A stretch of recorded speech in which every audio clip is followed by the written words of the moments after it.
connaissais la destinée d'Isaac.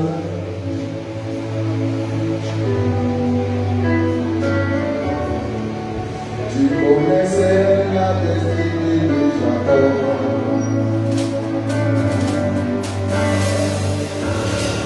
C'est que moi aussi, tu connais ma destinée.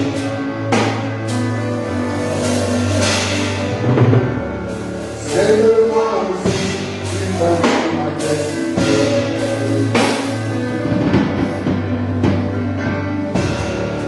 Tu connaissais la destinée d'Abraham.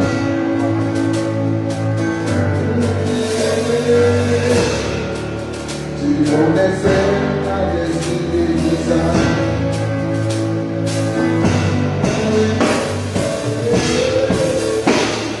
Tu connaissais la destinée de Jacob.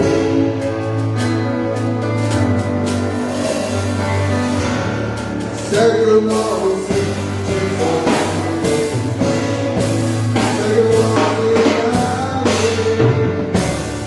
C'est que moi aussi, c'est que moi aussi, tu connais ma destinée. Tu connais, tu connais.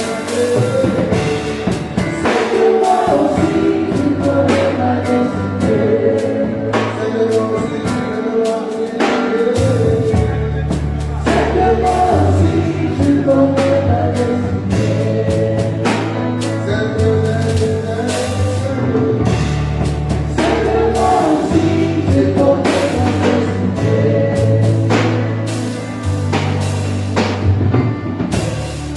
Tu connaissais la destinée de David.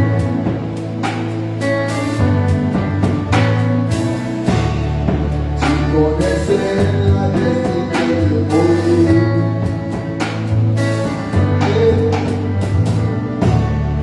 Tu connaissais la destinée de Joseph.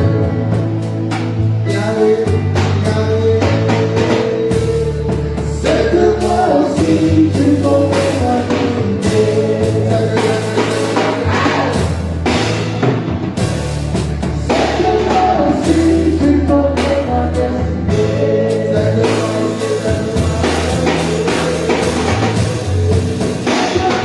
aussi, tu connais ma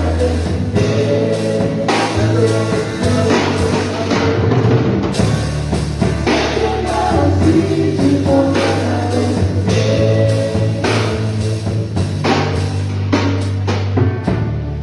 Tu connaissais la destinée fatiguée.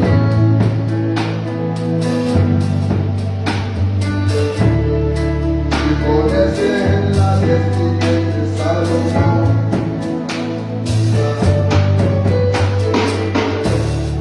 Tu connaissais la destinée de Daniel.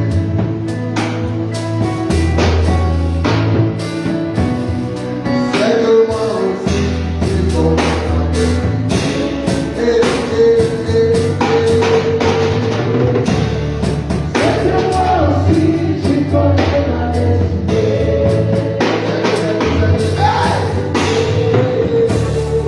C'est que moi aussi, tu connais ma destinée. C'est que moi aussi, tu connais ma destinée. C'est que moi aussi, tu connais ma destinée. Yahweh, c'est que moi aussi, tu connais ma destinée. Seigneur, merci pour ta présence, merci pour ta gloire. Merci pour ton esprit qui règne au milieu de nous. Merci pour ton onction qui se manifeste au milieu de nous. Bénis-nous, fais-nous du bien. Change nous. Et reçois pour nous. Au nom de Jésus de Nazareth.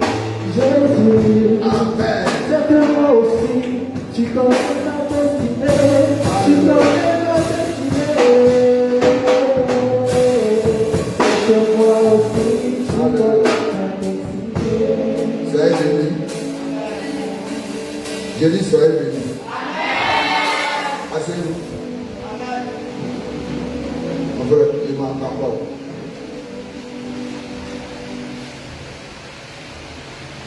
J'en ai vu, tu vis. Bon. J'ai versé comme le film. Que Dieu vous bénisse. Il ne faut pas regarder au nombre de personnes. Amen. Il faut regarder à l'enseignement que Dieu veut te donner ce soir. Ah, je vais vous donner une précision. Je vais vous faire une précision. Aujourd'hui, là, je ne serai pas chaud. Je vais aller doucement. Doucement. C'est parce qu'il n'y a pas de table. Sinon, c'est avec un boulot, enseignement d'aujourd'hui, là, c'est pour mettre parole dans tes oreilles. C'est pas une affaire de non, tu as tombé ou tu tomberas pas. Il restera debout et puis on va te parler. Dis à ton voisin, on va te parler. Dis papa. Alléluia. Prends ta Bible avec moi dans le livre de Luc chapitre 14, verset 25 à 27. Luc chapitre 14, verset 25 à 27. 25 à 27.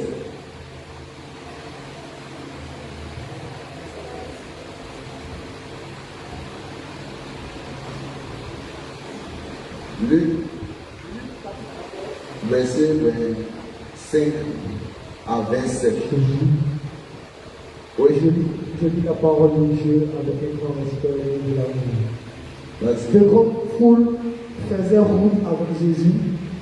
Il se retourna et leur dit, si quelqu'un vient à moi, s'il ne hait pas son père, sa mère, sa femme, ses enfants, ses frères et ses sœurs, et même sa propre vie, il ne peut être mon disciple. Comment je continue? C'est bon. Relis encore. Luc chapitre 14e à partir du verset 26. Oui. De grandes foules faisaient route avec Jésus. Oui. Il se retourna et leur dit, si quelqu'un vient à moi, s'il ne hait pas son père, sa mère, sa femme, ses enfants, ses frères et ses sœurs, et même sa propre vie, il ne peut être mon disciple. Amen. Amen. Alléluia. Amen. Voilà, ici c'est Jésus qui parle. Et dans ce texte, Jésus donne les conditions à remplir pour être son disciple. Oh. Dans Matthieu chapitre 28, verset 19 à 20, là-bas Jésus donne un commandement à l'église. Il dit, allez et faites de toutes les nations des disciples. Est-ce qu'il a dit d'aller et de faire de toutes les nations des membres d'une communauté? Non. Il a dit, allez et faites de toutes les nations des disciples. Les baptisants au nom du Père, du Fils et du Saint-Esprit, et enseignez-leur à observer tout ce que je vous ai prescrit. Nous sommes là ce soir pour parler du discipulat. C'est quoi le discipulat? Le discipulat, c'est simplement un système d'une science qui étudie la vie des disciples. C'est le fait de faire des études, de donner un enseignement qui concerne les disciples.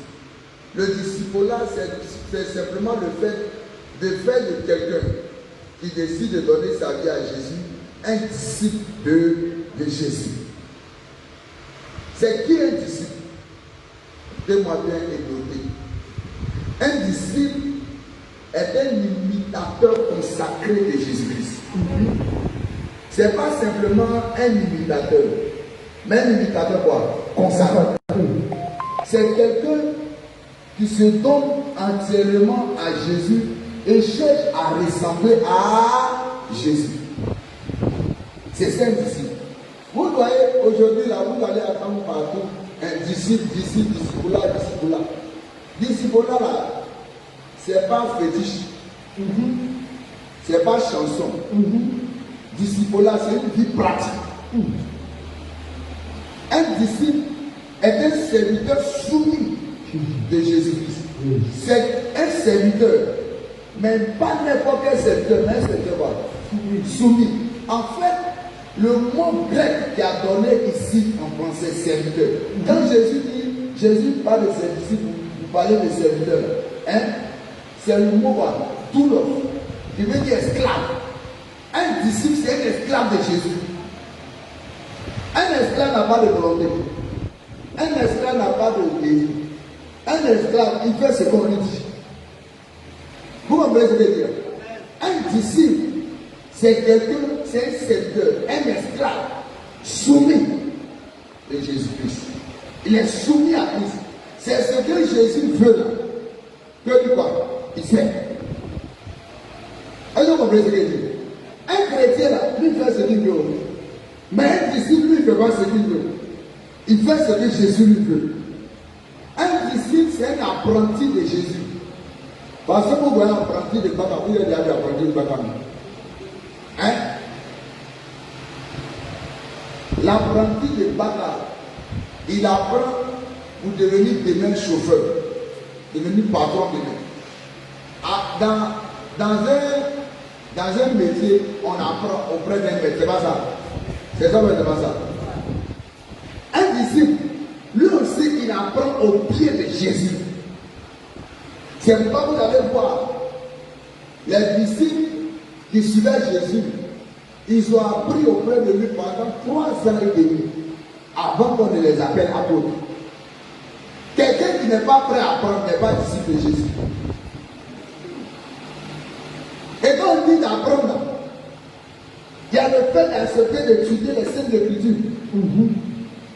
Il y a le fait d'apprendre à écouter Jésus. Apprendre à vivre la vie de Jésus. Apprendre à suivre les instructions de Jésus. Quelqu'un qui n'aime pas, il y en a qui disent non, eux n'ont pas besoin d'apprendre. Tu n'es pas disciple de Jésus. Il y en a qui disent non, comme ils ont l'onction va les enseigner. Tu n'es pas disciple de Jésus. Un disciple, c'est quelqu'un qui a demandé à Jésus d'être son sauveur. C'est pas quelqu'un qui est sorti de la nature et qui dit moi je suis disciple. C'est quelqu'un qui, à un moment donné de sa vie, il a dit à Jésus, sois mon sauveur. Avec les disciples, ça n'a rien à voir avec ta durée dans une communauté. C'est pas une affaire de nous aussi dans cette église. On n'est pas disciples par héritage. On devient disciple, on dit à Jésus, à partir d'aujourd'hui, tu es mon sauveur. Vous comprenez ce que je veux dire? Tu ne deviens pas disciple parce que ton papa est pasteur. Tu ne deviens pas disciple parce que ta maman donne beaucoup d'argent à l'église. On ne devient pas disciple parce qu'on a de bonnes notes à l'école. On ne devient pas disciple parce qu'on est joli. Non. On devient disciple quand à un moment donné de notre vie, on invite Jésus dans notre vie pour qu'il soit notre sauveur. C'est pourquoi ce soir, j'ai envie de te demander, est-ce que Jésus est vraiment ton sauveur? Parce que quand tu dis à Jésus qu'il est ton sauveur, tu n'as pas un autre secours. Ton seul secours, c'est qui? Jésus. Il y en a qui disent Jésus là, il est mon sauveur. Quel qu'ils ont problème, c'est leur oncle qu'ils appellent. C'est que c'est ton nom qui est ton sauveur. Il y en a qui disent Jésus est mon sauveur. Mais c'est leur papa. Leur papa qu'ils appellent dès qu'ils ont un problème. La première personne que tu dois appeler quand tu as un problème, c'est Jésus de Nazareth. Parce que c'est lui qui te donne le salut. Quand on dit Jésus est notre sauveur, on est en train de dire c'est Jésus qui nous délivre. C'est Jésus qui est capable de te délivrer de l'oppression satanique. C'est Jésus qui est capable de te délivrer de la main des sorciers. C'est Jésus qui est capable de te délivrer de l'échec. C'est Jésus qui est capable de te délivrer du péché. C'est Jésus qui est capable de te délivrer de la main de Satan. Tu n'as pas d'un sauveur. Tu as un seul sauveur qui s'appelle comment? Jésus. Tu ne comprends pas le concept, il s'appelle comment? Jésus. Hey!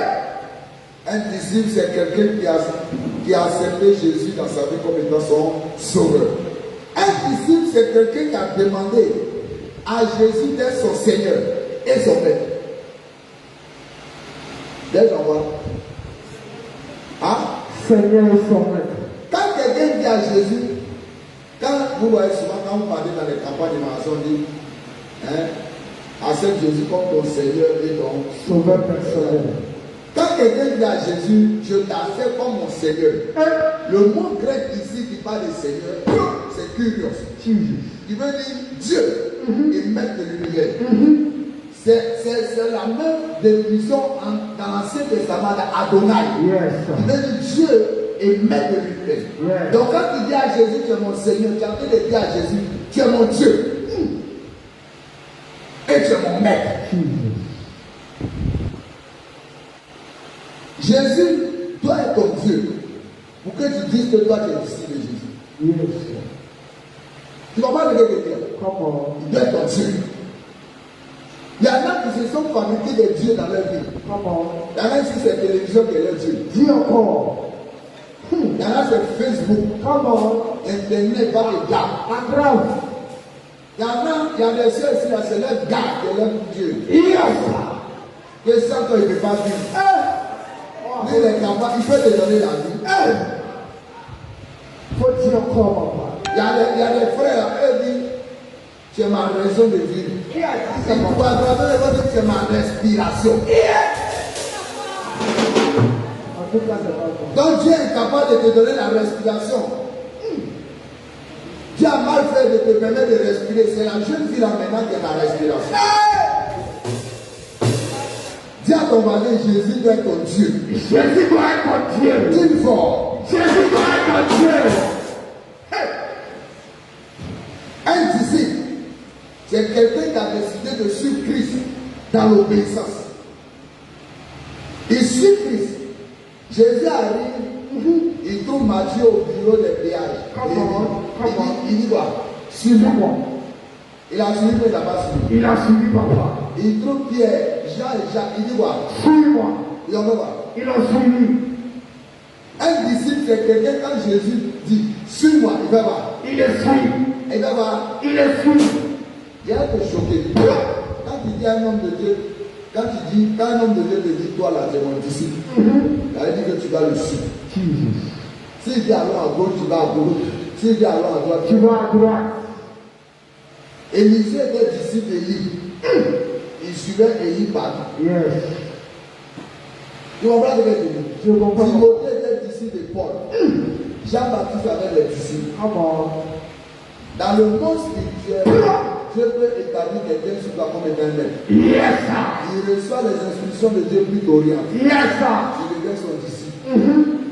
Mais un disciple, c'est quelqu'un qui suit Jésus dans l'obéissance. Comment? Il suit qui? Jésus. Lui-même, il se crée un chemin. Non. Hein? Non, papa. Il se lève matin, il va où il veut. Non, papa. Quand tu le crois, il dit, je suis en train de me promener.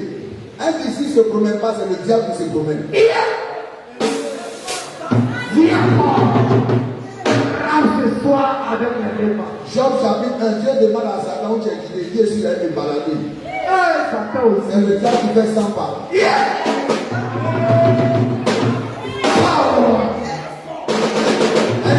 Un disciple n'a pas le temps pour faire 100 pas.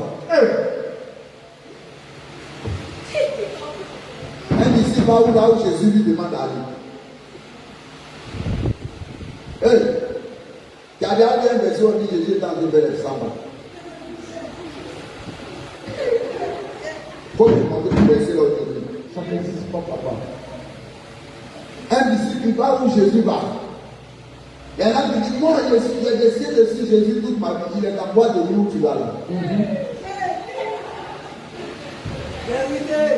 Papa. Que ton un chrétien doit aller dans boîte de nuit. C'est ton pasteur qui gère boîte de nuit là.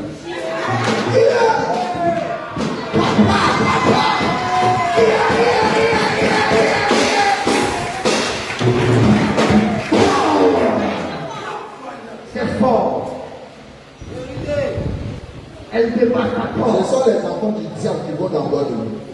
Parce qu'ils vont vivre dans la perversion. Yes. Un disciple, il suit qui même? Jésus son maître. Hein? Son maître. Il suit Jésus. Donc s'il suit Jésus, c'est qu'il suit le style de qui? Jésus. L'apôtre de qui? Jésus. Ah. Attends, Jésus portait un mini.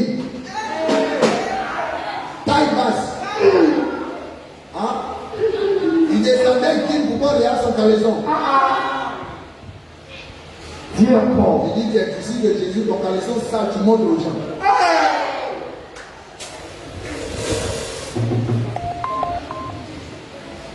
Tu n'es pas disciple de Christ, tu es disciple du diable. Et c'est pas moi qui donne le thème, c'est vous. Je ne t'aime pas moi qui t'ai programmé pour enseigner. Le rappel est disponible actuellement. Donc, je suis venu palonner la situation. Sinon, on peut aussi quitter la cérémonie et le diplôme. La voix qui va être peut-être travail pour une chose là. Papa, je savais caraméliser chocolaté. Un disciple de Christ, c'est quelqu'un qui se sent.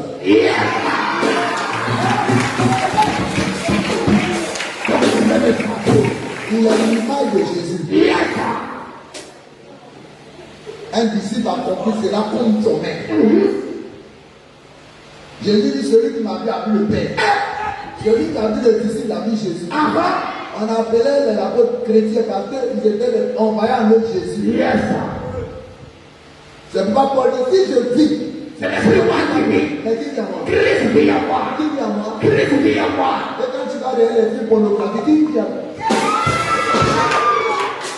Ce n'est pas Jésus, papa. C'est un homme qui est là-bas. Quand tu t'arrêtes dans les couloirs noirs pour embrasser ta soeur, qui vit en toi? Annonce ce soir. C'est Jésus. Non, papa. Je te demande si c'est Jésus. Non, papa. Dis à ton voisin, il faut que tu sois un vrai disciple de Jésus. Il faut que tu sois un vrai disciple de Jésus. Un disciple est quelqu'un qui apprend de Jésus. Il apprend. Yes. Il accepte d'apprendre. Il accepte que Jésus l'enseigne. Et Jésus a plusieurs façons de le former. Il le forme par les épreuves. Il le forme en lui permettant de traverser souvent des moments difficiles. Hey, à l'école de Jésus, l'entrée est gratuite. Mais l'entrée est obligatoire. Tu ne peux pas dire que tu vas être disciple de Jésus puis tu ne rentres pas dans cette école. C'est école obligatoire. Et lui, ils ont regardé, puis maintenant, le gouvernement dit école obligatoire. Amen. Tu rentres à l'école de Jésus. Il va te dresser là-bas. Il va te former. Un jour, les disciples ont demandé à Jésus, dépend de ce qu'on veut quoi. Un disciple de Jésus, ce n'est pas quelqu'un qui cherche l'argent. Il comprend que s'il a trouvé Jésus, à qui appartient l'or, l'argent, un jour l'argent va le poursuivre.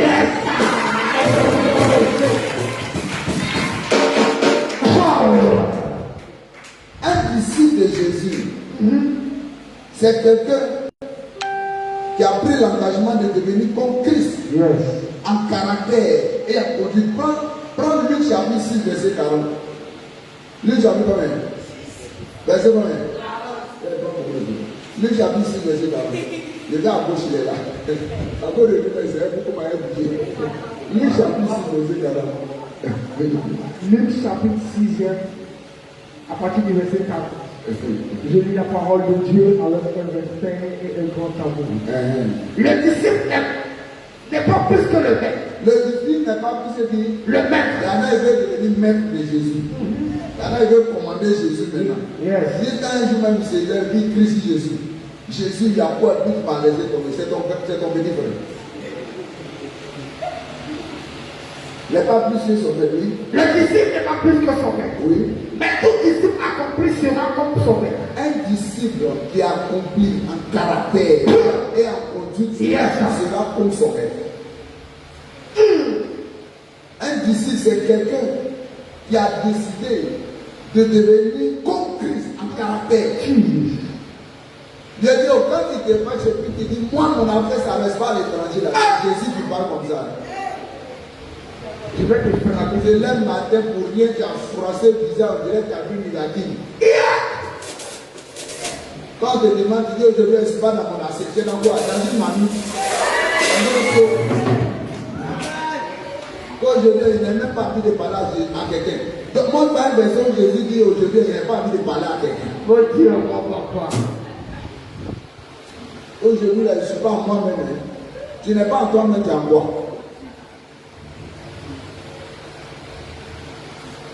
Tu es un palabre. On arrive au quartier, c'est pas des palabres, on ne sait pas. Le jeune frère se trompe, aller et rendre visite surprise. Quand il arrive, il demande après ton nom, dit non. On vient de séparer ce palabre-là. Ah, la fille qui est un palabre. Souvent, même quand on va chez toi à la maison, quand on demande, je suis venu voir ton frère, ma soeur. Le garçon est poli là. Toi, tu as cherché, donc je vois l'église, c'est comme ça ouvert. De lui, il était poli face. Quand tu es au milieu des chrétiens, quand tu es à l'église, tu te joues au sein. Yes, ça. Quand tu as bon comportement, on dit le frère là, il est bien, il a un bon comportement. Mais à la maison, Dieu sait combien de fois tu es poli. Un politesse tu fais sur tes parents. Les parents disent que toi tu es spirituel, quelqu'un est spirituel. Un disciple a le caractère de Christ. Un disciple prend l'engagement de devenir comme Christ en conduite. Avant de poser un acte, il faut te demander si c'est Jésus là, est-ce qu'il va faire ça? Est-ce que tu comprends ce que je dis là? Si c'est Jésus là, est-ce qu'il va faire ça? Tu as compris? Aujourd'hui, la jeunesse est gâtée. À l'église, c'est pire. C'est gâté. Le frère est à l'église, lui, c'est la deux copines. Dans le groupe musical, on n'en parle pas. Quand tu vas la seule chanter, tu penses que l'ange Gabriel est à côté d'elle. Dieu sait dans quelle vie de publicité elle est. Et la soeur. Tu vas à l'église, tu sois un mari des gens. C'est Jésus qui dit qu'il faut faire ça. Mais pourquoi si tôt? Tu vas à l'église, tu joues comme ça, c'est avec les vieilles qui sortent. Les naïfs. Ça c'est Jésus. Jésus sautait les naïfs.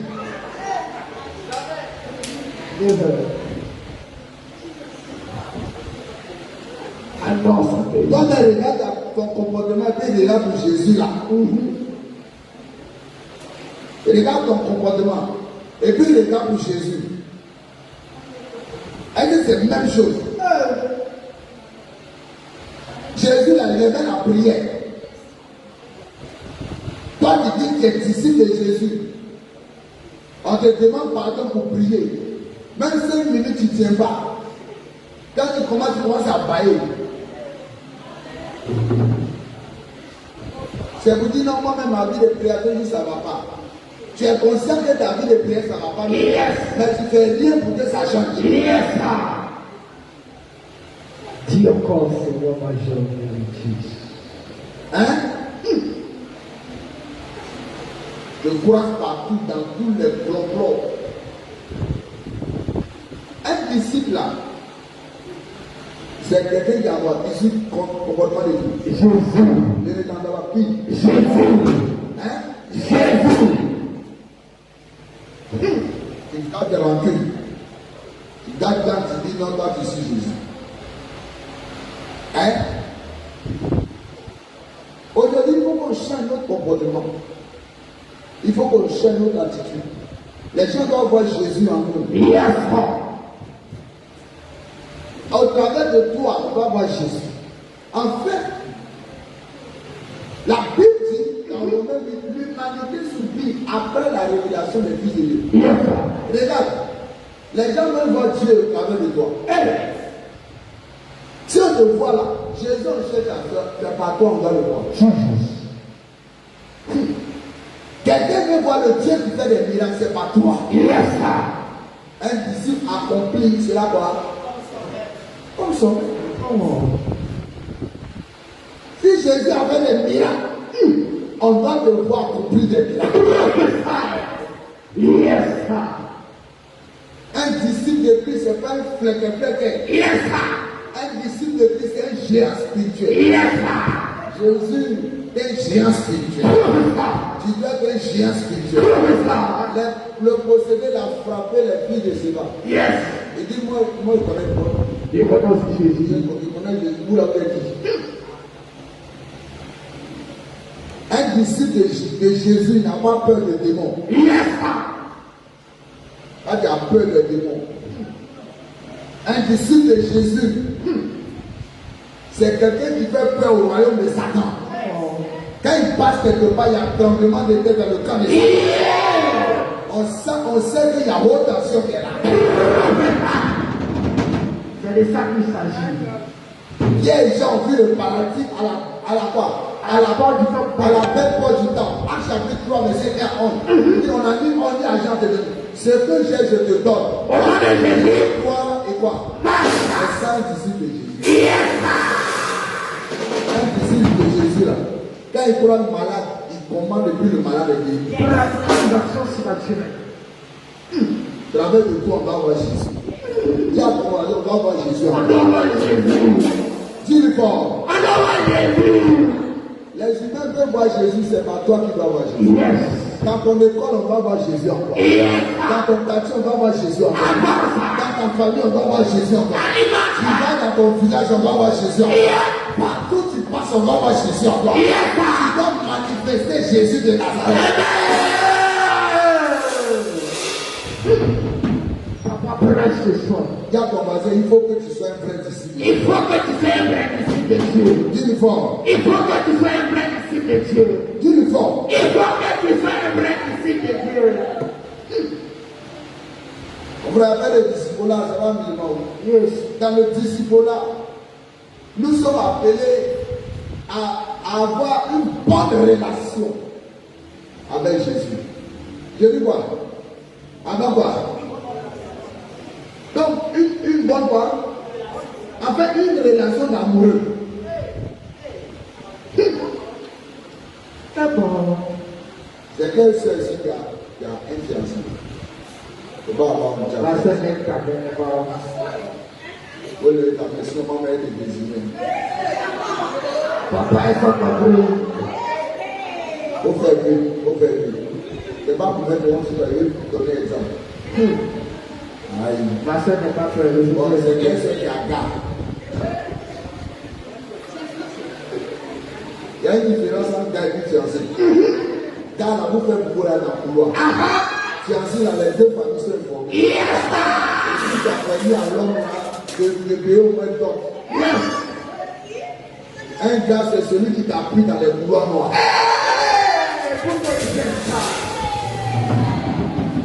Vous voyez, les sœurs, beaucoup de sœurs n'arrivent pas à dire qu'elles ont un fiancé ou un gars. Parce qu'après, celui qu'elles avaient fiancé, c'est un gars. Il aime ta mère, papa. Quand un homme est amoureux d'une sœur, ou bien quand une sœur est amoureuse d'un frère, Adam,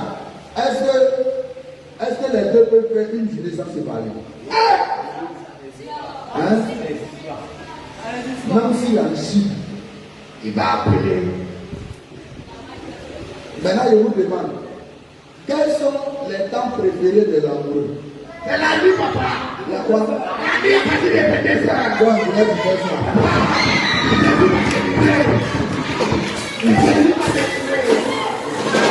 C'est du matin un tissu, papa.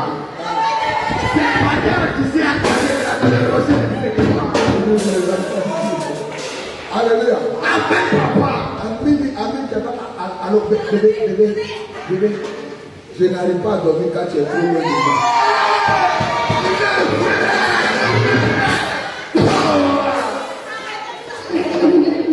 Alors mon cœur, je me sens seul actuellement. Et Jésus qui est là, tu dis que je me sens seul. Ma vie, ça doit être au sein de mon cul.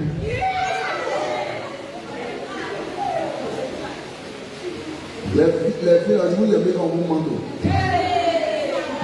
Le gars dit que tu es ma blessure sucrée.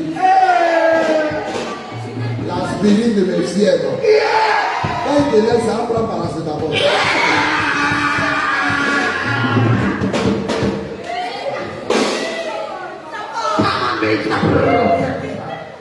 C'est un prophète qui porte le sol. Regarde.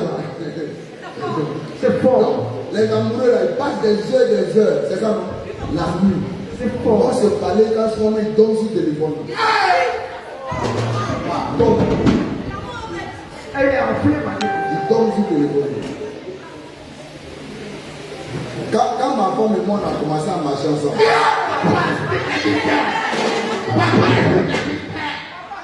Je l'accompagne à la maison.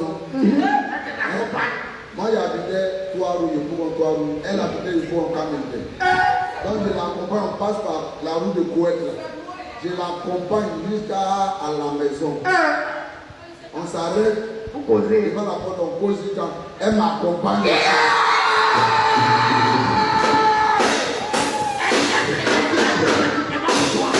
Après, je l'accompagne.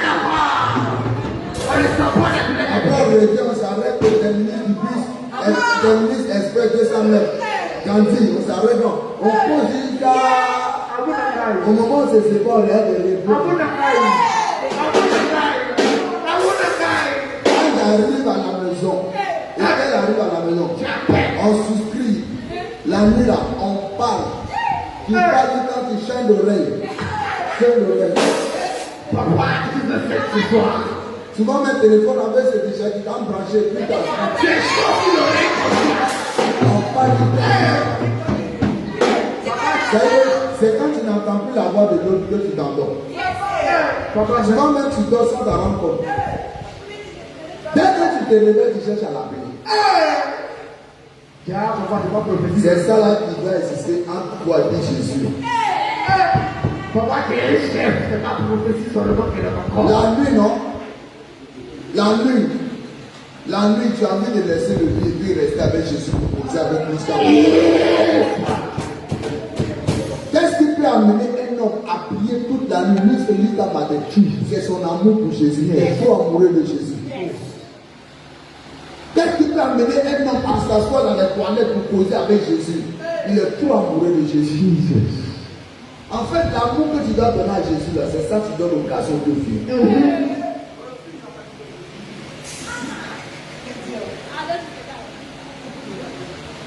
Et puis tu dis non, Jésus est là.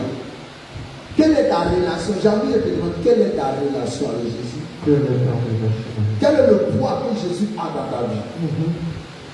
Jésus pèse combien de kilos dans ta vie?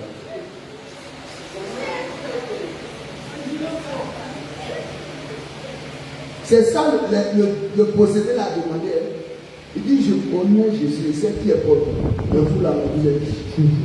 Dans le monde spirituel, là, Jésus pèse combien de kilos en toi? Toi-même, regarde ta vie. Tu es vide, on dirait feu. Vide. Mon frère, après de Jésus, ça n'a rien à voir avec sauter à l'église. Tu peux tomber pendant une veille de prière, casser 14 chaises, et puis Jésus ne pèse pas le poids encore. Tu es vide spirituellement comme ça, parce que tu n'as aucune relation avec lui. Tu ne bâtis pas ta vie sur Jésus. Aucune relation. Tu gères ta vie comme tu veux. Tu es devenu le Seigneur de ta vie. Tu t'es assis sur le trône de ton cœur. C'est toi-même qui guides ta vie. Dans 1 Corinthiens 13, la Bible nous parle, nous présente l'hymne à l'amour. On nous dit l'amour fait quoi? Supporte tout. L'amour fait des sacrifices. L'amour est patient. L'amour est ceci, l'amour. Et écoute, quand tu aimes Jésus, tu aimes passer du temps avec lui. Quelles que soient les douleurs, tu supportes ces douleurs à cause de Jésus de Nazareth. Tu comprends ce que je te dis? Dis tu aimes Jésus. Que toi tu as relation avec lui. La nuit on te trouve, tu es couché sur lui en train de ronfler comme ça. Tu dors jusqu'à. Souvent même pour garder ton nom, tu viens d'envoyer des prières, tu dors encore. Tu dors, il a craché un coup sur le jour là, ça veut rentrer dans la vie.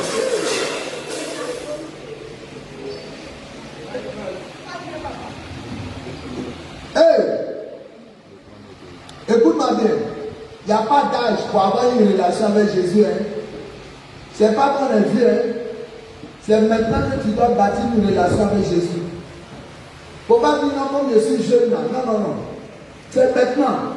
C'est dans cette jeunesse que tu dois apprendre à vivre Jésus. C'est pas les frères là. Les frères, ils ont organisé ces rencontres pour que tu apprennes à connaître Jésus. Mais si tu viens t'asseoir ici pour écouter les enseignements et puis tu ne mets pas en pratique, tu perds ton temps. Tu te distrais toi-même. Tu comprends?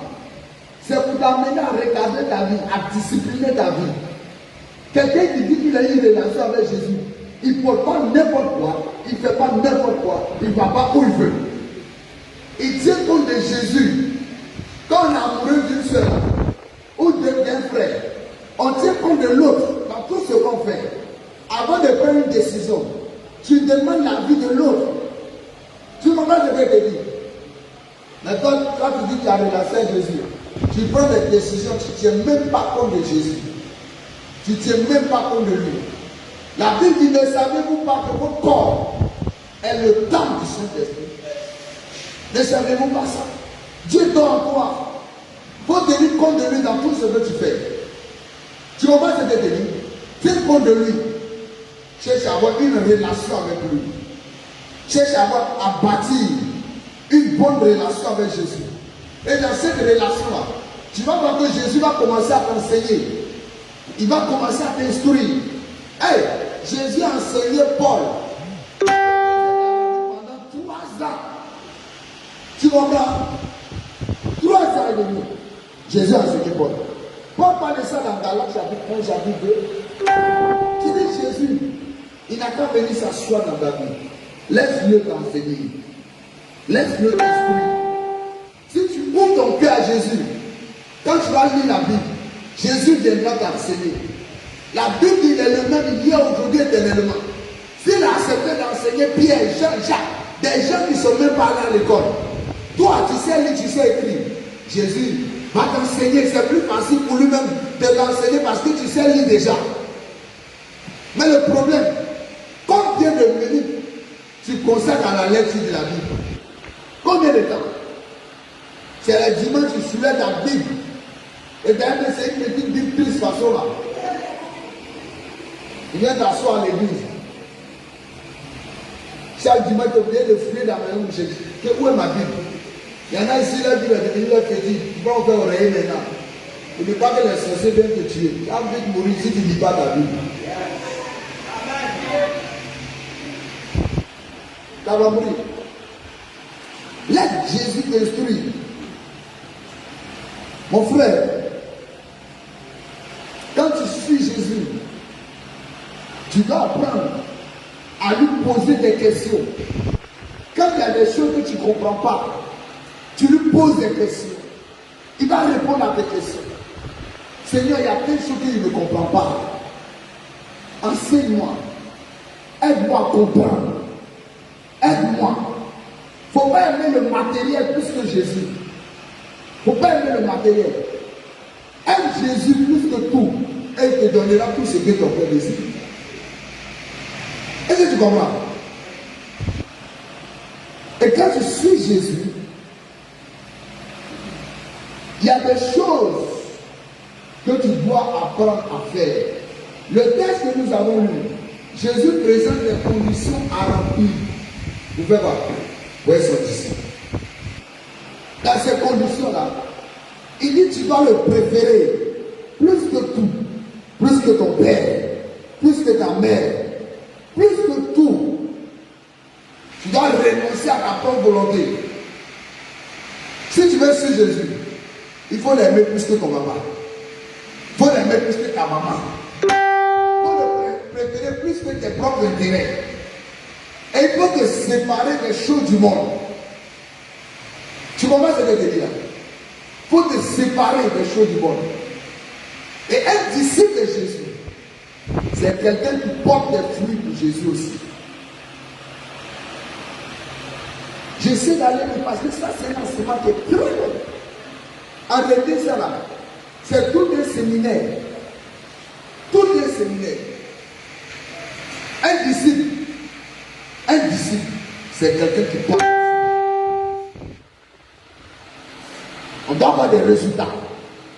Ça, il dit, allez faire de toutes les nations. Ça fait combien d'années, toi qui dis que tu es disciple?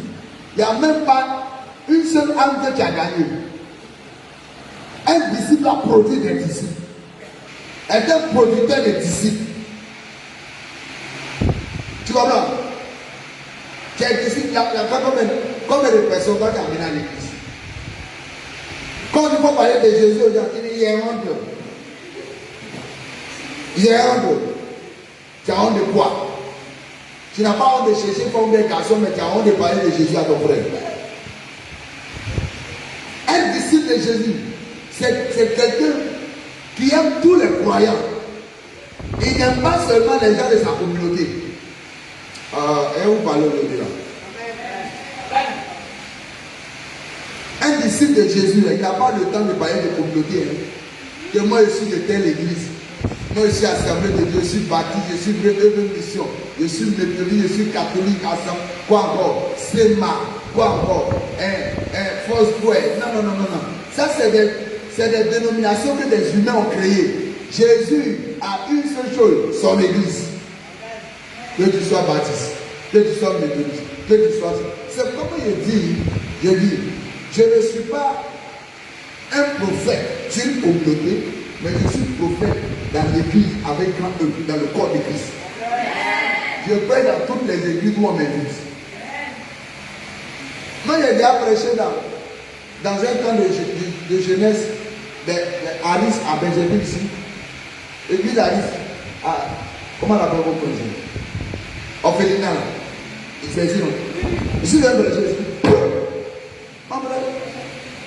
Toi, tu dis que tu es disciple de Jésus. Ça veut les gens de ta communauté. Et quand tu vois les gens des autres communautés, tu les méprises. C'est la moi celles qui ne sont pas chrétiens. Yes. C'est là. Dieu t'a établi pour déterminer qui est chrétien et qui n'est pas chrétien. Question. Tu les méprises. Quand tu vois une soeur qui est catholique comme ça, tu commences à la mépriser. Tu es un bateau.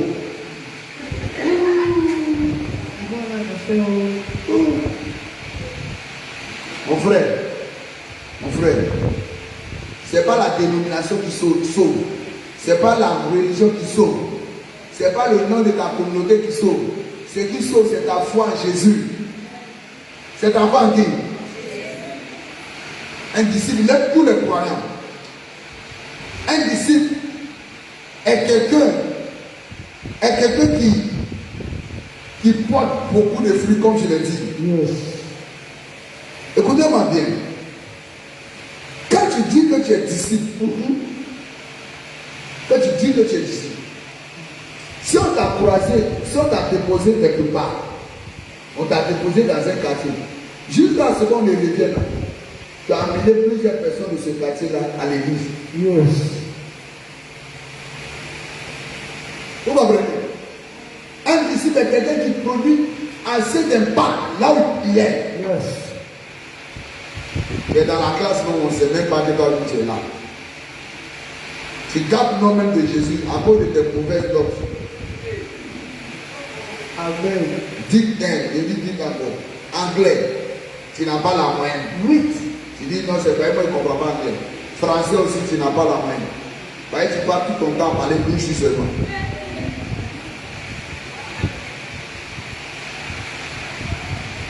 Tu n'étudies pas. Un disciple, c'est un modèle. Les païens, ils ont plus forte note que toi.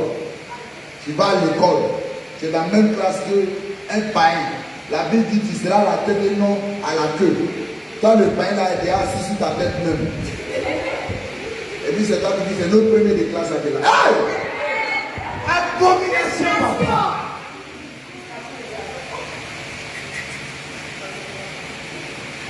T'attends quoi pour le détrôner? Yes! T'attends quoi? Il n'a jamais appris qu'il y avait des gens qui occupaient le territoire de Canaan. Israël venait dans les villes. Les gens qui occupent la première place dans ta classe, tu dois les enlever. Yes! Tu dois être premier régional. Premier dans la nation. On doit te citer parmi les gens de référence de cette nation. Et Jésus, mon frère, tu es disciple de Jésus. Quand Jésus passait quelque part, on savait qu'il passait là. Lui, quand le Jésus passait à Jéricho, ils ont dit à Baptiste, c'est Jésus qui passe. Comment? À cause de Jésus, Zachée a grimpé arbre. Papa de quelqu'un, il grimpe arbre à cause de Jésus. Or, eux portaient beaucoup, ils portent beaucoup et puis ils vont grimper arbre. Quand tu dis que Jésus de Jésus, quand tu es quelque part, mais les gens fuient. C'est fort. Et c'est là qu'elle est venue encore. Et une gandou comme ça, elle est là.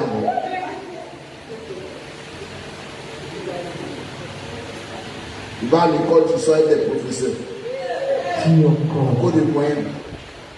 Quand il te blague, tu dis, je vais faire le temps la femme de ma vie. En même temps, tu es couché dans la chambre d'hôtel avec lui.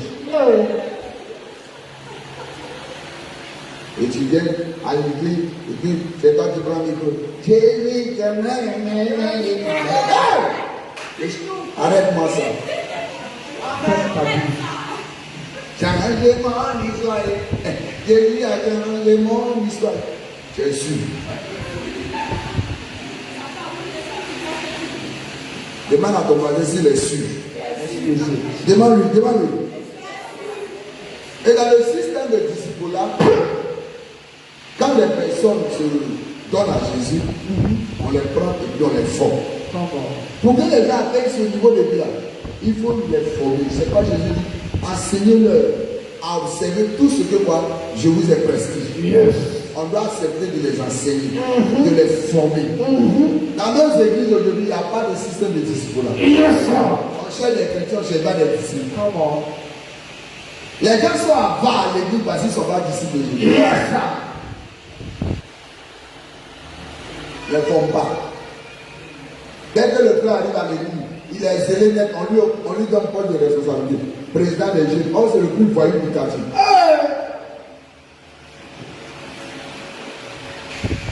Il n'y a plus de discernement. On se lève, on nomme qui on veut comme on veut, et puis bon, ça ne va pas quelque part. Les responsables spirituels, souvent ils disent mal. Puis ça va. Regardez dans notre église aujourd'hui, si tu prêches sur le péché, les gens vont réagir. Il y en a ici, s'ils étaient là à l'époque de Jésus, c'est eux qui ont dit à Pilate, il faut le crucifier dans le ballon.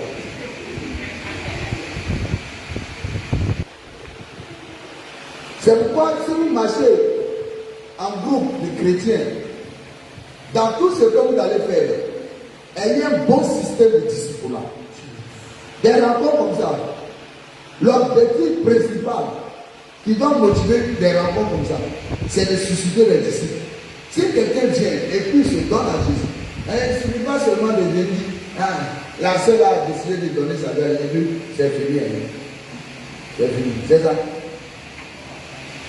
On doit déléguer des gens pour l'encadrer, pour lui donner des enseignements, pour lui donner des instructions, des formations, lui enseigner la parole de Dieu, lui enseigner comment prier, lui apprendre à prier, l'encourager à apprendre à donner des enseignements sur le donner, sur la sanctification, sur l'obéissance à Dieu, lui donner de bons enseignements sur les bénéfices du salut. Et quand il est bien enseigné, vous allez voir qu'il va commencer à bien suivre Jésus. Mais il y en a même qui ils sont disciples de Jésus.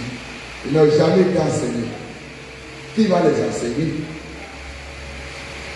Si tu n'as pas la honte, on ne peut pas faire de toi un bon disciple.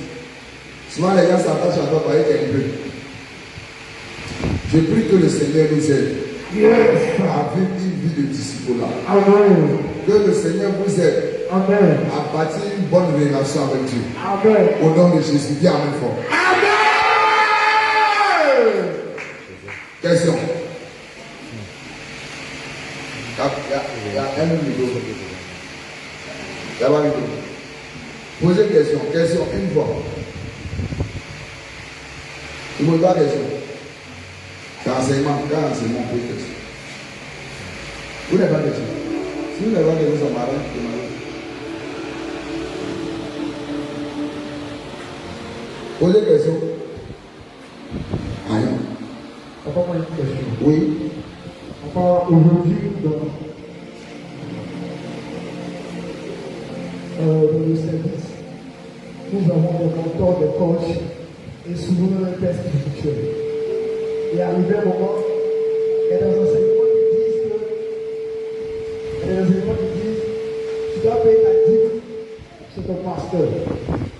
Et les enseignements qui disent tu dois payer ta dîme, c'est ton père spirituel. Quand tu ne fais pas c'est le pasteur, tu payes les offrandes seulement. Quand on parle de dîme, on te pointe du doigt. Quand tu ne fais pas sur le père spirituel, quand on parle de dîme, on te paye, on te pointe du doigt. Oui. La Bible dit là-dessus. Qui est la première personne qui a payé sa dîme? C'est Abraham. Il a payé à qui? Merci, Père. À son pasteur. Alléluia. Quand il a payé sa dîme sur Melchizedek, il a prié pour lui. C'est ça? Il a prié pour lui. Tu vois, généralement, quand les gens ont fait aussi la dîme, elle est le thème de l'université. Un peu seulement. Généralement, quand les gens enseignent sur la dîme, ils utilisent Malachie chapitre 3. Mais la dîme n'a pas été instituée dans Malachie 3. Dans Malachie 3, Dieu faisait des reproches à Israël. C'est dans le temps que Dieu a parlé de la dîme. On devait apporter la dîme au sacrificateur. Et le souverain sacrificateur prend la dîme et puis il partage ça aux différents sacrificateurs. Et dans la dîme de la dîme, tu occupes des ennemis, des pauvres, des veuves et des orphelins. C'est comme il y en a qui prennent leur dîme à lui, à lui. Ils n'ont pas compris la vie. C'est le souverain sacrificateur qui s'occupe des démunis, des veuves et des orphelins. Pourquoi il devait apporter au sacrificateur? À chaque époque, le ministère qui était exercé, c'était le ministère des sacrificateurs. Et on les trouvait au temple. Je crois qu'il a apporté à la maison du trésor. C'est là-bas qu'on les trouvait. C'est eux qui exerçaient le ministère. On l'apportait là-bas pour qu'ils puissent s'occuper des sacrificateurs. Dans le Nouveau Testament, Éphésiens chapitre 4, verset 11, parle de 5 ministères. Il a donné les hommes comme apôtres, prophètes, évangélistes, pasteurs, docteurs. 5 ministères. Il n'a pas donné ces personnes pour une communauté, il a donné ça à l'église, grand E. Tu comprends? Donc, dans le Nouveau Testament, c'est pas forcément dans une communauté que tu dois faire. Dans le Nouveau Testament, ça a un homme de Dieu, mais qui s'occupe de toi que tu dois faire. On donnait la vie aux sacrificateurs parce que eux, ils s'occupaient de la vie du peuple. Ils enseignaient le peuple, ils priaient pour le peuple, ils s'occupaient même de la santé du peuple. C'est pourquoi on leur donnait la vie. Pour que quelqu'un reçoive la dîme, il y a des conditions qu'il doit remplir. Le père spirituel a cette grande obligation de dire la vie de son fils spirituel. Pourquoi aujourd'hui, on se lève, quand il se lève matin, il dit je suis père spirituel. Général Major. Sur quelle base il est père spirituel? Sur quelle base? Tu vois, et puis il dit, il y en a qui deviennent père spirituel parce qu'ils cherchent Dieu. Un pasteur qui ne prie pas pour toi, pas lui donner ta dîme. Quelqu'un il dit, il est ton pasteur, il ne connaît même pas chez toi, il ne connaît pas tes réalités, il ne t'enseigne même pas. Quand tu as un problème, il ne connaît même pas ton numéro. Tu le vois dans la rue, tu dis, bonjour pasteur, il ne sait même pas que tu es son fidèle. Que tu es son fidèle. Et puis, maintenant c'est ta dîme, là il reconnaît ta dîme. C'est un mercenaire, c'est pas un pasteur.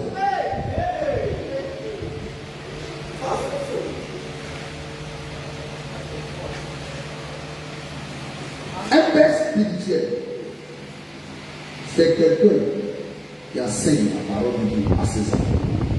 Il doit t'enseigner. C'est ton père spirituel qui doit te permettre de connaître la parole de Dieu. Jésus passait du temps à enseigner ses disciples. Vous comprenez? Un père spirituel, il prie pour ses enfants. Même si à 2 heures du matin, tu le réveilles, il va accepter de prier pour toi. Un père spirituel, il discipline la vie de ses enfants. Il les aide à avoir une vie disciplinée.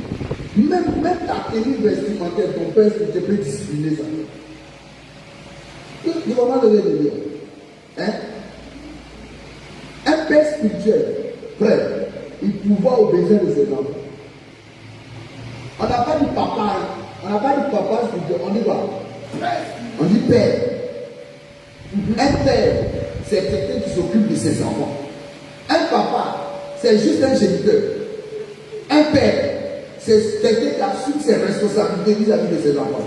Il n'attend pas seulement que ses enfants lui donnent de l'argent. Il pourvoit aux besoins de ses enfants. C'est pas Jésus qui a ses disciples. Quand vous avez tout quitté pour me suivre, est-ce que vous avez manqué de quelque chose? Si tu as un problème d'argent, tu dois demander à ton père spirituel. Il doit te donner. Il ne sait pas une question de Dieu. Il n'est pas agent des impôts.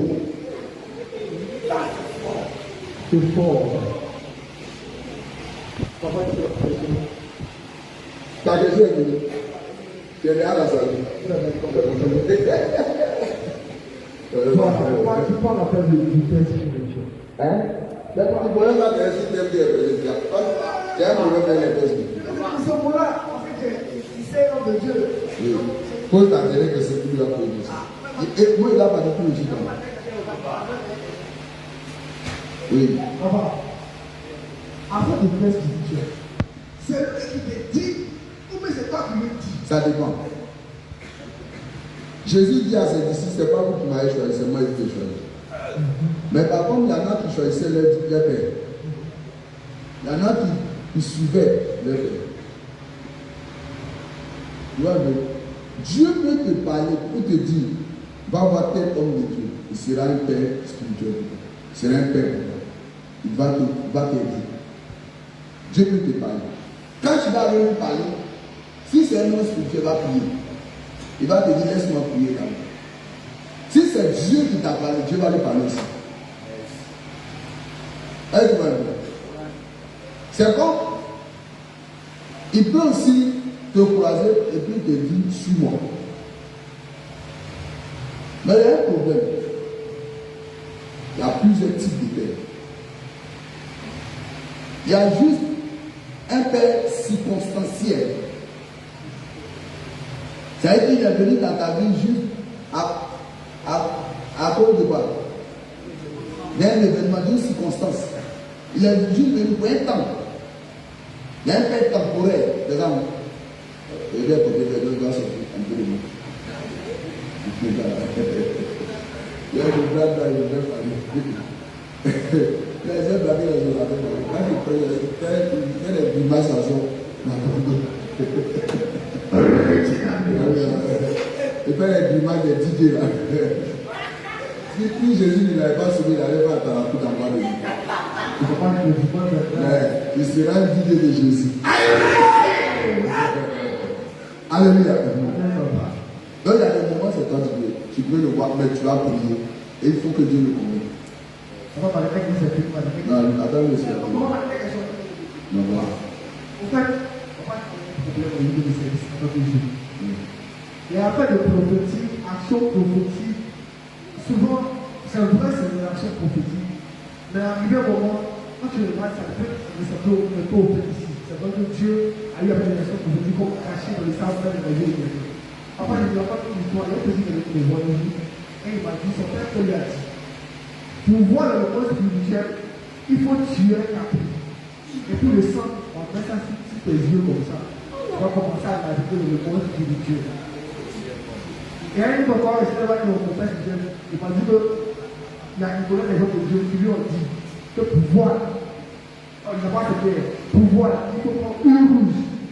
Et puis tu viens, il faut les enfants se faire des yeux. Il y a un problème. Il y a des bougies, tout ça. Non, attends, tu parles. C'est ça, moi, je vous dis toujours. Hein, tu sais, il y a accès. Vous là, vous êtes un enseignement. Vous aimez le spectacle. Mais malheureusement, les gens pour vous berner. Vous n'êtes pas enseigné. Ce n'est pas parce que tu vas quelqu'un accomplir un miracle qui vient de Dieu forcément. Si vous ne savez pas, quelqu'un peut citer les noms. Hein? Il a été initié à la chose. De toute façon, on prépare quelqu'un pour devenir combien? Voilà. C'est comme ça qu'on prépare les gens pour devenir des faux pour devenir des voyants. Il y a des plantes là. On met dans le jeu de l'épure. Dans les villages où on fait plein de générations, ils prennent ça pour initier. Dans les camps où ils font des féticheurs de combien? Ils prennent ça. Quelqu'un qui dit non à son prophétique, il faut envoyer ta vie, c'est un sorcier. Dis encore. Mais vous-même, c'est tout comme vous avez dit.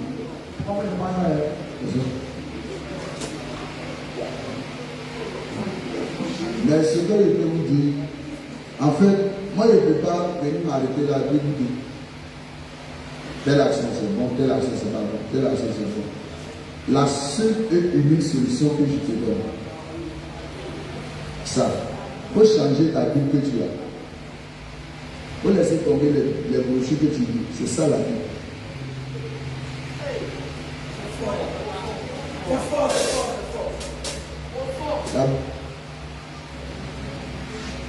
Vous voyez, c'est d'où on est en retard. Vous vous avez donné à la paresse aujourd'hui. Télécharger les petits buts, hein, dans vos. Voilà. Vous laissez ça. Prends, achète une bonne Bible d'études, des Bibles d'études, et puis commencez à chercher. Dans les Bibles d'études, il y a des comportements d'autres. Il y a des parallèles. Étudie, fais des comparaisons. Telle action prophétique, tu peux t'asseoir et tu dis, je vais étudier action prophétique dans la Bible. Action prophétique dans l'Ancien Testament, action prophétique dans le Nouveau Testament. Est-ce que l'action prophétique qu'ils ont posée dans l'Ancien Testament, hein, est-ce que dans le Nouveau Testament, Dieu recommence ça encore? Quel était le but? Cette action-là, avec quelle durée? Quand tu vas t'asseoir, tu vas lire ta Bible, tes yeux vont s'ouvrir. Alors, le jour où quelqu'un va venir te marmailler, tu vas voir clair. Deux dernières questions, on a fait. Lui, après, tu as le temps. Vas-y. Il avait déjà levé ça. Vous la première question, s'il vous plaît. Je vais demander, est-ce qu'on peut payer la dîme de la dîme? Est-ce qu'on doit payer la dîme de la dîme? Il y a des choses. Un leader du ministère, ça, il y a un homme de Dieu.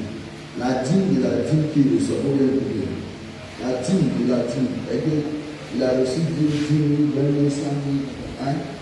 La dîme de cette dîme, il ne va pas parler de un selon la vie. Il prend pour s'occuper des vieux et des orphelins. Il ne va pas parler donner à un homme de Dieu. Il prend pour donner aux vieux et aux orphelins et aux démunis. Les gens qui ont problème à servir vont venir voir. Il prend pour les aider. Est-ce que tu sais que nous, les hommes de Dieu, il y a des gens qui payent les pauvres? Est-ce que tu sais que souvent les gens qui t'appellent, ils ont un problème de loyer. Le mois de n'a pas là pour payer les gens. Tu l'aides à payer sa maison. C'est où tu apprends là. La dîme de Dieu. Donc quand tu reçois les dîmes, il faut pas penser à toi si tu comprends. Il y a un peuple qui est derrière toi qui souffre. Tu dois les aider.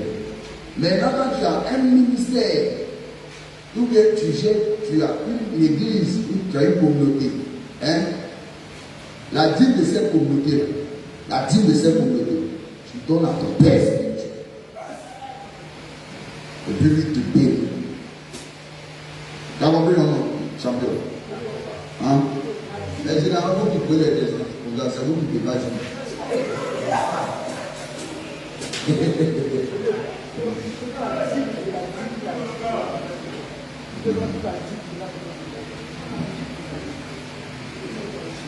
Si tu prends 10 membres de l'Église, si tu prends ça par exemple, toi tu as envie de faire.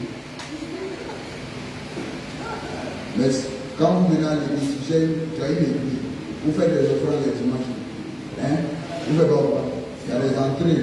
À la fin du conseil, comme ça donne.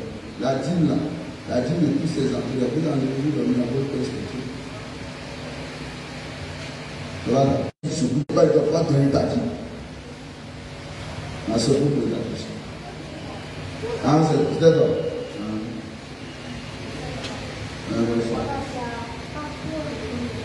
Voilà, il faut parler.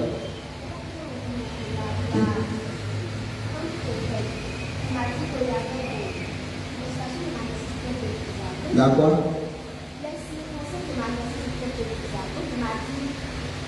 Les circonstances de ta naissance ont été bizarres.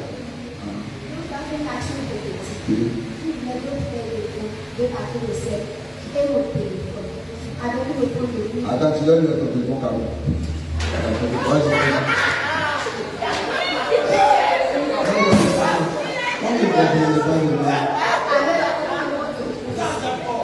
Il nous va de 1200 francs.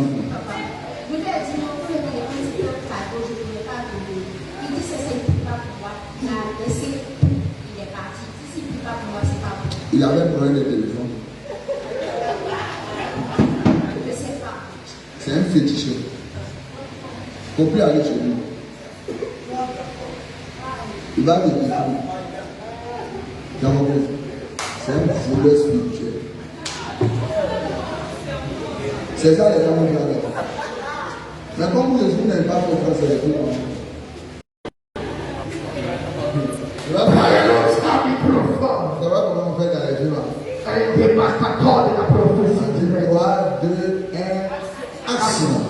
On peut commencer. 3, 2, 1, action. Personne ne peut pas. Est-ce que personne est appelé pour Ah, le ministère. Et tous les chrétiens sont appelés à travailler pour Dieu. Il y a ce qu'on appelle la vocation générale. Est-ce que vous comprenez? Pierre dit dans son épître que nous sommes tous appelés au sacerdoce. Nous sommes tous des sacrificateurs. Apocalypse 1, verset 6, il appelle de nous des quoi? Des sacrificateurs. Nous sommes tous les chrétiens appelés à travailler pour Dieu. Mais dans l'appel général, il y a ce qu'on appelle l'appel spécial. L'appel pour chaque individu. Éphésiens chapitre 4, verset 11 dit, il a appelé les uns. Pas il a appelé tout le monde. Les uns comme apôtres. Tout le monde n'est pas appelé à l'apostolat. Il a appelé les uns comme prophètes. Tout le monde n'est pas prophète. C'est pas parce que quelqu'un donne une révélation qu'il est prophète. C'est pas parce que quelqu'un manifeste donne des prophéties ou des paroles de connaissance qu'il est prophète. Vous confondez aujourd'hui prophète et puis quelqu'un qui prophétise. Tous ceux qui prophétisent ne sont pas des prophètes. C'est comme quelqu'un qui joue ballon n'est pas forcément footballeur professionnel. Le prophète, le ministère, c'est son travail. C'est son travail, sa fonction. Si tu prends sa carte d'identité là, tu lui demandes fonction. C'est ça qu'il fait dans la vie. Quand il dort, quand il se réveille, c'est ça là qu'il fait. Il a appelé à ça. Il a donné les autres comme évangélistes. Tous les chrétiens sont appelés à évangéliser. Mais il y a certains, c'est leur vocation. C'est la paix. Vous comprenez? C'est pas parce que quelqu'un est allé dans une école biblique pour pasteur qu'il a appelé au ministère pastoral. L'école ne fait pas de quelqu'un appelé. Dieu t'appelle et puis tu vas te faire former. C'est pas parce que tu as fait une formation biblique pour les prophètes que tu es un prophète. C'est pas parce que dans ton église, les gens disent prophète que tu es prophète. L'appel ne vient pas de ton église, l'appel vient de Dieu. Vous avez compris ce que je veux dire? Donc, là, aujourd'hui, là, quand quelqu'un manifeste dans les guérisons, un matin se réveille, prophète major, il s'en va créer quand les prières, que prophétesse internationale, c'est genre de guérison, tu vois. C'est comme souvent là, c'est comme là, ministère de guérison, ministère international de feu et de. Non, il y a le ministère apostolique, prophétique, ministère d'évangélisme, ministère pastoral, ministère du docteur. Il n'y a pas le ministère de guérison. Il n'y a pas le ministère de délivrance. Tous les chrétiens sont appelés à chasser les démons. Tous les chrétiens peuvent prier pour les malades et puis les malades seront priés. Et Marc chapitre 16, à partir du verset 15, il est allé par tout le monde et prêcher la bonne nouvelle. Voici les miracles qui accompagneront ceux qui à mon nom, ils chasseront les démons. Si tu crois, tu peux chasser les démons. Tout le monde qui croit être possédé, comment nous va faire? Mais le ministère, là, c'est un appel. Vous avez compris? C'est un quoi? Un appel. Un appel. Il y en a qui ont été choisis par Dieu depuis le sein de leur mère. Il y en a, Dieu a utilisé une situation pour les appeler. Vous comprenez? Il y en a, c'est pas une seule qu'ils ont reçu l'appel de Dieu. Il y en a, c'est en lisant la Bible que Dieu s'est révélé à eux pour les appeler. Il y en a qui ont ressenti à un moment donné un besoin crucial de l'œuvre de Dieu en eux. Et puis Dieu a utilisé ça pour les appeler. Mais tout le monde ne sont pas appelés au ministère. Tout le monde n'est pas appelé au ministère. Tout le monde n'est pas appelé au ministère. Vous avez compris? Donc, allez-y dire à ceux qui ne sont pas appelés au ministère, ils ont chargé le ministère sur la tête. Ils n'ont pas chargé les métiers. Quand quelqu'un n'est pas appelé au ministère, à un moment donné, il finit en frustration. Oui. Le ministère devient un fardeau pour lui. Ça devient un problème pour lui. Il se plaint, c'est pas. Quand il n'a pas à manger, il pleure. Et là, mon frère, moi, j'ai fait 3 ans de la semaine passée. Une grande campagne de manger. C'est dans mon bled organisé. Au stade de mon village. Au stade de mon village. Premier jour, rempli. Deuxième, rempli. Troisième. On a loué toutes les chaises du village. Remplies quand les gens sont venus. Mais vous me demandez où il est dormi. C'est pas dans le frère.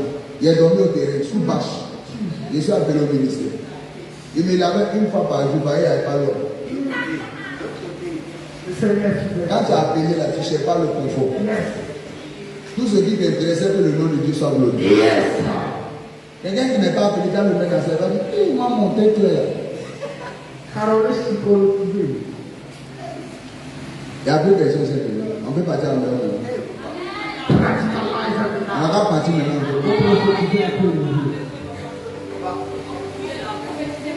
Non, il n'y a pas de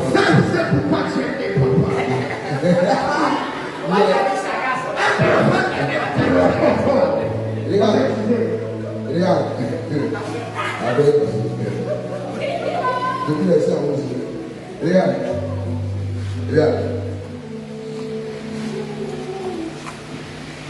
Un menuisier là, il veut faire. Il fait menuisier. Un couturier de là. Un mécanicien de là. Un évangéliste de là. Un pasteur de là. Il paie les brebis. Un docteur, c'est un enseignant. Un prophète. Je n'ai pas dit que je prophétisais. Ça veut dire que vous confondez souvent parole de connaissance et puis prophétie.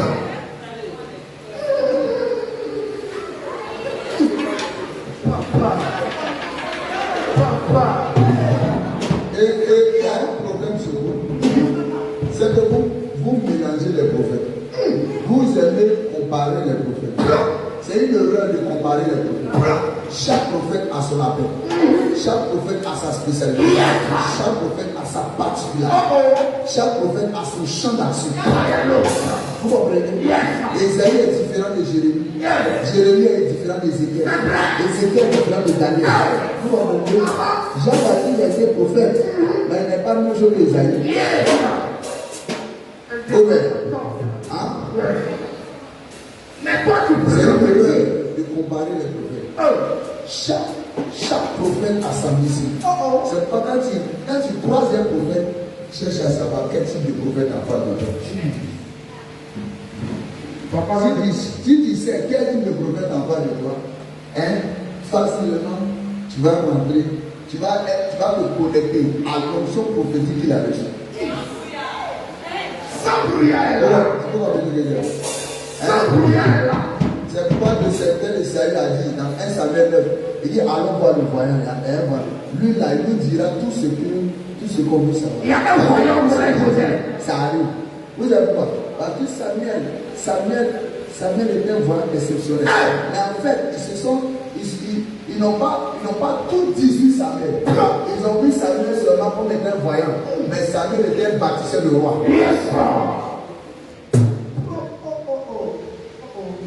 C'est pourquoi c'est Samuel qui a bâti Saül. C'est Samuel qui a bâti David. C'est Samuel qui a dit à Saül que c'est la plus grande. Les papas Il y a des prophètes bâtisseurs de leaders. Bâtisseurs de géants. Vous comprenez? Il y a des prophètes, quand tu as le croisé, tous les messages qui vont te prêcher, c'est repentance. C'est des prophètes de repentance. Donc quand ce matin, lui, il est trop dur. Lui, ses messages sont durs. Cherche à connaître cela. Je vous dis tout ça là, vous n'êtes pas que vous soyez conduit par les émotions, que vous soyez un peu spirituel, mûr. Ne vous comportez pas comme des enfants, des gamins. Cherchez à grandir.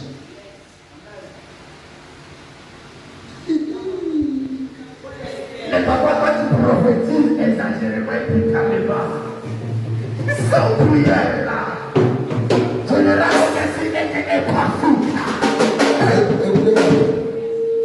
La chose la plus importante dans la vie, ce n'est pas la prophétie qui doit te donner. La chose la plus importante pour toi, c'est de rentrer dans la destinée pour laquelle Dieu t'a créé. On peut te donner 1000 prophéties puis tu vas mourir. Ne cherchez pas les prophéties. Cherchez à rentrer dans le programme de Dieu pour votre vie. En courant après les prophéties, vous croisez les faux prophéties au chemin. Mais si vous cherchez Dieu, Dieu vous conduira dans la vérité. Parce qu'il est le chemin, la vérité, la vie. Jésus dit, vous me suivez à cause des miracles. Vous ne me suivez pas parce que vous m'aimez. Ne cherchez pas Dieu. Ou bien ne cherchez pas à rencontrer les hommes de Dieu. Parce que vous avez vu, ou bien vous avez appris des choses merveilleuses, extraordinaires. Parce que vous avez appris qu'il y a un spectacle avec cet homme de Dieu. Cherchez à rencontrer les hommes de Dieu. Parce que vous voulez apprendre, vous voulez grandir spirituellement. Vous voulez être nourri spirituellement.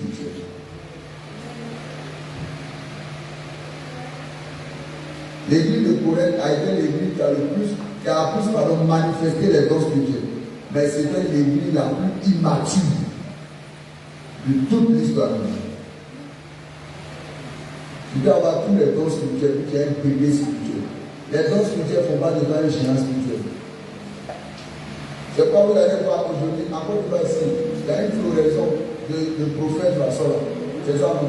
Il y a un prophète. Chacun se donne des tribunaux, il y a un prophète, tant prophète. Bon. Jésus m'a mis en appellant.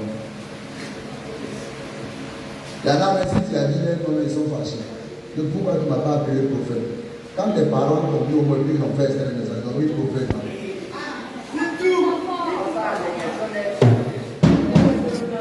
Quand l'oreille commence à remplir pour que ces hommes se prennent, tu vas là.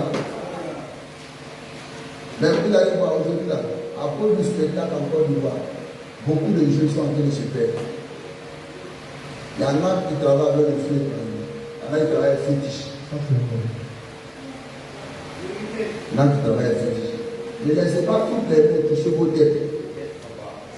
Il y a des mains envoûtées. Il y a des voleurs d'étoiles. Souvenez-vous que les mailles sont venus parce qu'ils ont vu l'étoile de Jésus. Il y a des gens qui peuvent localiser ton étoile, ils vont détourner ton étoile. Il y a des tueurs de destinée. Vous comprenez? Ne restez pas des bébés, ne restez pas des gamins. Richard grandit. Richard grandit. Ah, il va y avoir une qui a appris. C'est quoi? C'est quoi? Le secret pour manger la vie.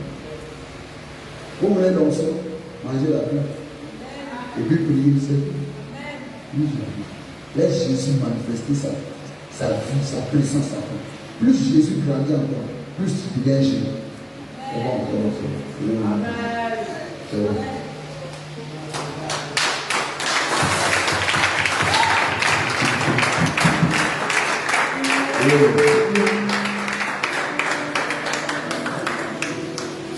Let's all stand.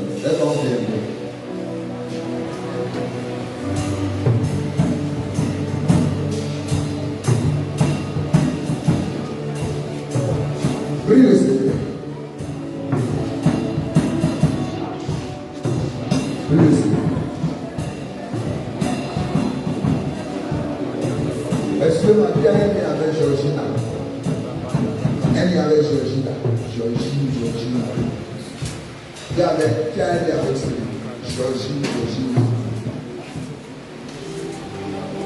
Hein?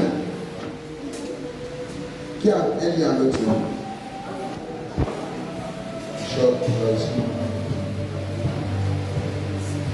Je connais quelqu'un qui s'appelle.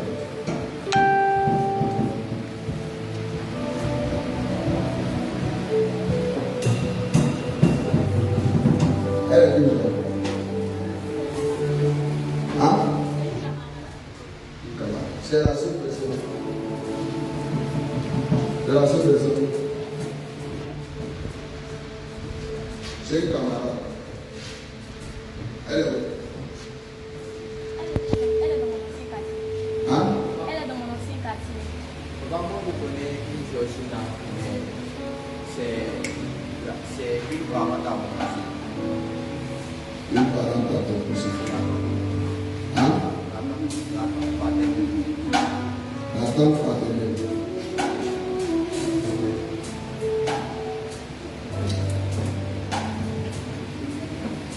C'est la Sans le signe de ça. Oui.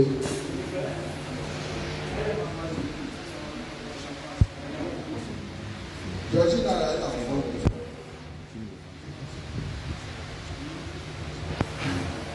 Comme il y a des expressions qui ne pas être fatigué.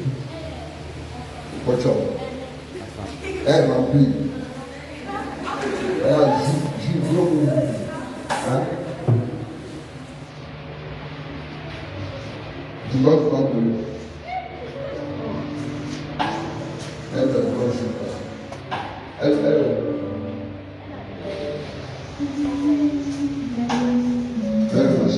Vous m'avez le gaz.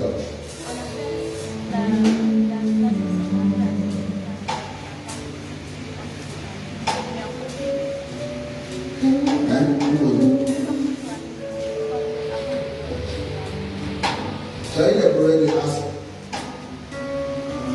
J'ai eu des problèmes de respiration. La respiration, toi.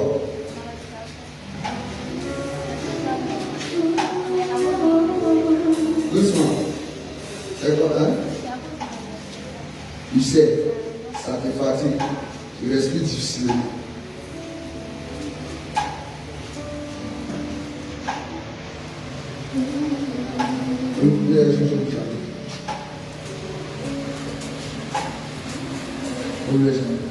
J'ai prié rapidement pour le débat. Je suis fatigué. Vous les gens étaient en train de ça pour le moment même, j'ai prié. J'ai fait 2 semaines de programme.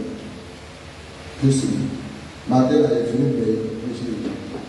Si j'ai une cérémonie, donc, comme je suis dans la baisse, c'est un homme très fatigué qui est dans cette baisse. Un homme qui a besoin de la prière. On a prié pour ta santé et puis on a prié pour Georgie. Elle a réussi. Il faut l'amener voir un homme de bon prière rapidement. C'est pas trop consulté à nous. Ça va plus.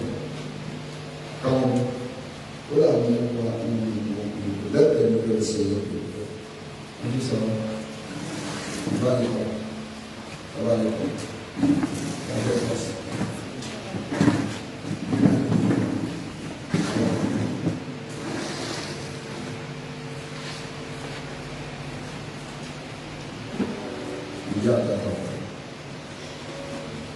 Suivez la sœur.